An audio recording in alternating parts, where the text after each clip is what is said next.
maybe that's what we talk about today is the things that Chris and I got into here, and he asked me if red was my color, and I said yes, it's definitely my color. And he said, "How did that happen?" I didn't have a cool story; it just is.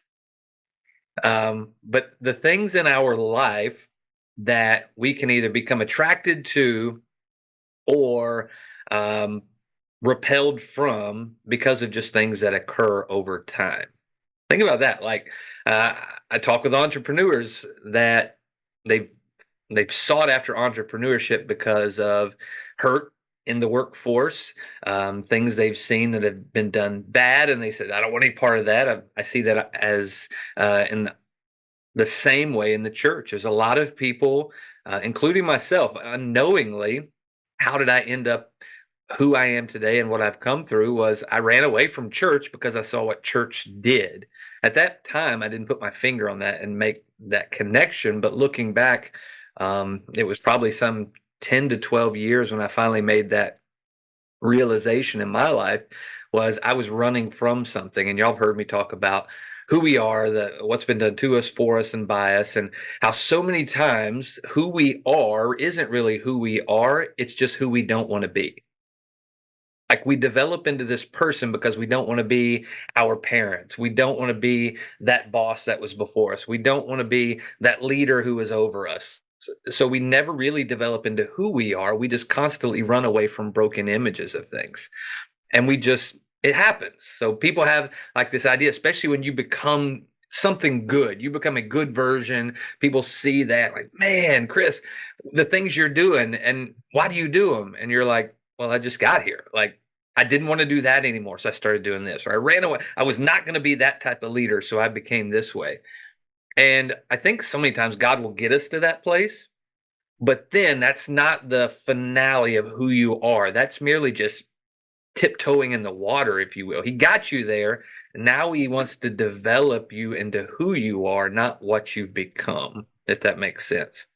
So maybe let's talk about that a little bit. Chris, what's something in your life that maybe now where you're at, you look back and you're like, well, I just did not want to be that, or I ran away from that and just kind of ended up here. And now in my development, I see the strength of that. I really didn't want to be a Christian. I was completely against that. I remember that conversation.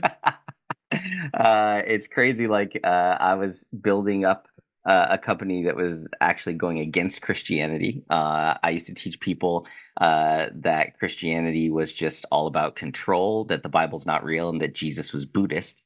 And the only reason he could do miracles is because he was a Reiki master, and you can learn how to do Reiki and manipulate energy and all of these things. And then I ended up walking into church because my heart got broken. And I just remember walking in there and I was broken, but I was looking at everyone. I'm like, these poor people, they're so deceived. They're so lost. They actually believe this is true. If only they could be free like me. And yet I was like miserable and unhappy and unfulfilled and anxious and had to meditate like 4 hours a day just to feel okay. And it was horrible. And then I ended up joining the internship, which I was at the church like 40 or 50 hours a week. And halfway through the internship, we were having a conversation, and I was like, "Oh yeah, I'm not a Christian." And everyone was like, "What?" Like it was like crickets. Like when you whistle at a dog and their head turns sideways, it's like everyone did that. Like, wait, why are you in the internship? Like, what are you doing here? And I was like, I want to see if Jesus is real. And so I went all in to see if he's real. I don't care if he's real. I just want to know the truth. Like I've been searching the truth my whole life. Like I've tried Taoism, Buddhism, I've tried all these different religions, Hinduism, I've tried yoga, personal development, witchcraft, New Age, and none of it's the truth. And so I'm just looking for the truth. I want to see if Jesus is the truth. And then I had this resistance. It's like my heart knew, but my head was like, it doesn't make sense. Like this can't be. And there was this battle, and I had so many conversations with people where it's like there's something in my heart that knows, but my head is like resisting it. And I like refused to call myself a Christian. It was like something where I was like, I will never ever call myself a Christian. Even at that point, I would say that maybe I was a believer, but I'm not a Christian. Like I would never label that. And then God broke that, and now I'm an all-in Christian building a company that's here to help believers find their calling so we can go fulfill the Great Commission. And so it was just like this complete resistance. Uh, yeah, and then it just all happened. The crazy thing is, what led me into church is I was dating a married woman and I got my heart broken. And I didn't think there was anything wrong with dating a married woman. Like it was just follow your heart. Like I was in New Age, do whatever feels good. Follow your heart. I would smoke weed and meditate and talk to what I thought was God, but they were actually demons saying, "Yep, keep going. This is exactly what you're meant to do. Keep pursuing her. Keep doing this." And I was miserable. So it's just crazy how he took me from an adulterer to royalty, and redeemed me. It's just incredible and changed my life. And then 3 months after I got saved, my mom got delivered from 35 years of drug and alcohol addiction. My dad got saved. My whole life has changed dramatically. So, uh, yeah, I just kind of fell into it. It was never something I wanted to do.